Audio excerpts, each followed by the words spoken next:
Ang paglalakbay ni Pepito sa kaharian ng mga hayop. Isang araw, may batang lalaki na nangangalang Pepito.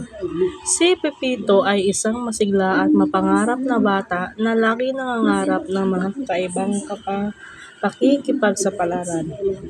Isang gabi, habang siya ay natutulog, bigla siyang pinatok ng isang maliit na duwende sa kanyang panaginip. Si Pepito, "Gising ka na," bulong ng duwende. Pagmulat ni Pepito ng kanyang mga mata, bigla na lamang siyang napadpad sa isang kaharian na puno ng mga hayop. Ang kaharian na ito ay puno ng kagandahan at kababalaghan na hindi pa niya nakikita noon. Nakilala ni Pepito ang mga hayop na may kani-kanilang gawain sa kaharian.